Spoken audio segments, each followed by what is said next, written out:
Pessoal, vamos conversar agora sobre Kant, continuando no assunto deontologia, filosofia moral de Kant.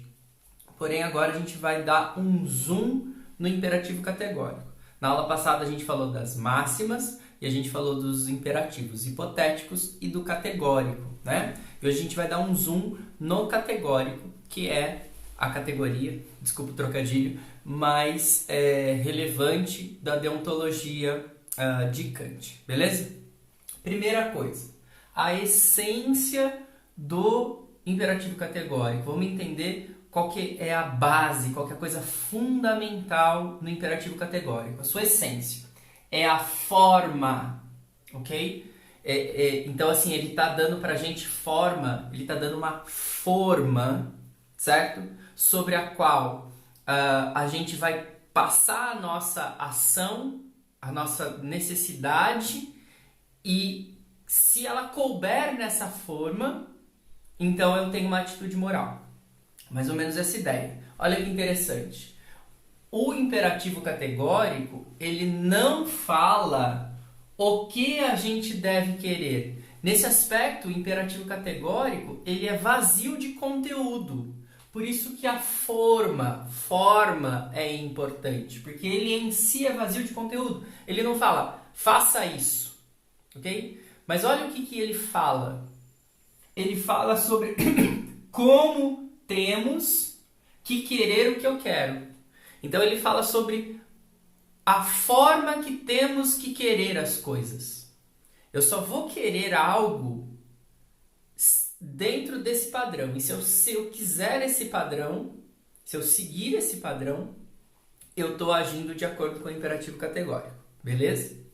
Bom, a partir disso, ele escreve, na obra dele, aparece três frases que definem essa forma, que é a essência do imperativo categórico. A gente vai dar uma olhada em duas que estão lá no nosso material, que são a forma ou fórmula, lá no material está fórmula, mas entendemos que forma, e a ideia de forma aqui cabe também, né?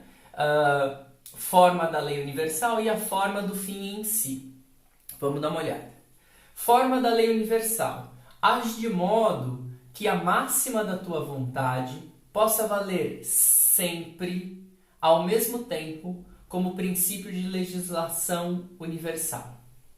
Então a gente tem que agir de acordo com a minha máxima. Lembra que as máximas são subjetivas, elas servem só para mim. Então ela está falando de uma situação que serve só para você, uma situação que é sua, que é subjetiva.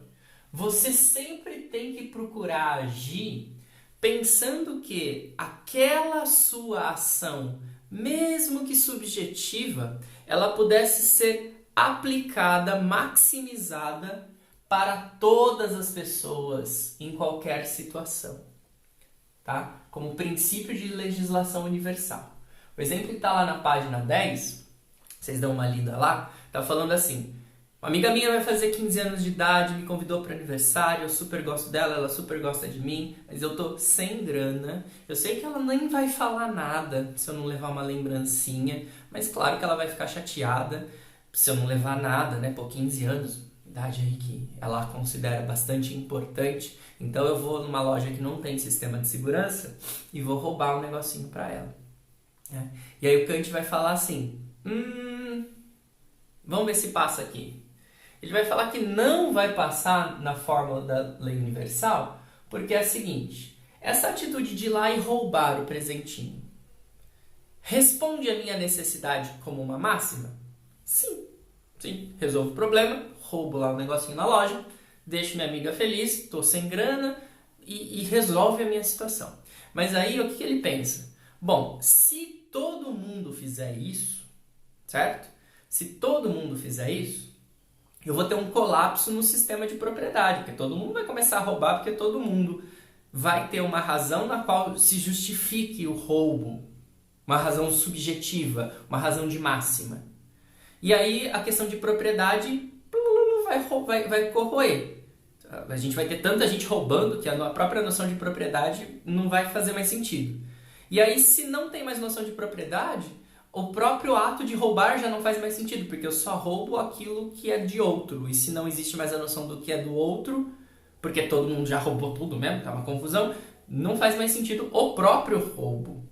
Beleza? Outra forma, do fim em si. Age de modo a considerar a humanidade, esse aqui é lindo, gente, acho muito bonito. Age de modo a considerar a humanidade, seja na tua pessoa, seja na pessoa de qualquer outro, sempre, sempre também como objetivo e nunca como simples meio. Então, todas as nossas ações têm que considerar o outro, um outro, qualquer outro, a humanidade. É uma questão racional essa definição. Eu sempre vou ter que pensar no outro, nunca fulanizando. Eu estou pensando no outro, qualquer outro, certo? Sempre como um objetivo da minha ação e nunca como um simples meio. Tem 2 exemplos lá na página 12, na página 13. Um deles trata da questão do bombardeamento de Hiroshima e Nagasaki durante o contexto da Segunda Guerra. E Kant vai falar que não, né? Não foi eticamente correta aquela decisão do bombardeio, porque, primeiro, eles pressupuseram as consequências. E Kant ele não é partidário do consequencialismo, que vem lá do utilitarismo. Ele está olhando na pré-ação, na boa vontade, como a gente viu na aula da semana passada, né? Ele está olhando antes. Então, assim, primeiro, você não tinha como garantir que a consequência do bombardeamento seria o Japão, no caso, saindo da guerra. Como quase não foi, né? Eles acabam fazendo isso, mas quase não foi. Mas, de qualquer modo, não poderia garantir que seria isso. E outra coisa mais importante, o desejo lá dos Estados Unidos, do Truman, era acabar com a guerra. Então eu vou lá e para cumprir o meu desejo, eu utilizo de pessoas como meio para chegar no meu desejo que está aqui. Então eu utilizo essas pessoas para chegar aqui. Para Kant isso é imoral. Eu não posso almejar o que eu desejo tornar alguém meio para isso. Eu não posso, num outro exemplo que tem lá um pouco mais tranquilo, eu não posso chegar, tô sem grana, tô precisando muito de dinheiro, tá complicado.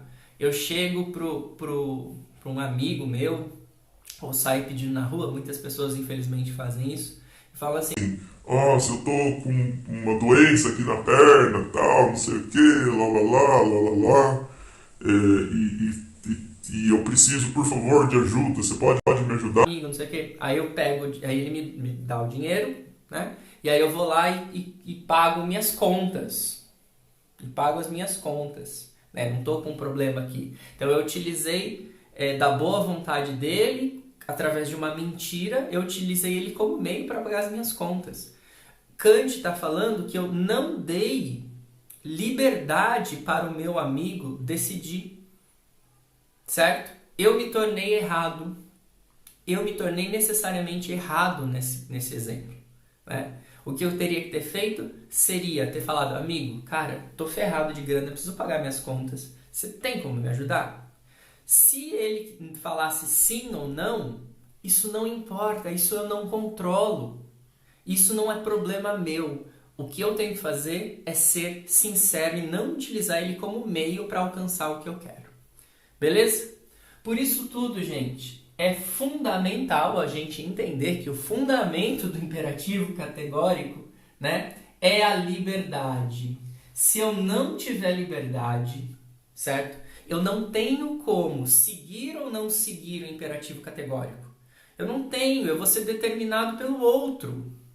Aquele meu amigo sobre o qual eu menti, da doença na minha perna para conseguir a grana, ele foi condicionado pela minha mentira, né? Ele foi comovido pela questão de uma doença e ele não teve recursos racionais, livres, para arbitrar se ele ia me emprestar a grana ou não, certo? Eu tirei esse direito dele. Por isso que eu preciso como fundamento, como necessariamente uma condição de existência para o imperativo categórico que se tenha a liberdade, né? Se livre, sei que eu devo. E se eu devo, eu posso. Então, essa é a ideia. Se eu tenho liberdade, eu sei que eu tenho um dever a cumprir. Porque se eu não tenho liberdade, eu fico esperando alguém falar o que eu tenho que fazer. E aí, a hora que vem e fala, eu vou e faço.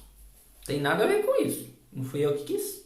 Agora, quando você fala, fui eu que quis, eu sou livre para decidir, automaticamente você se responsabiliza sobre o dever e você tem a noção de que você é responsável pela ação.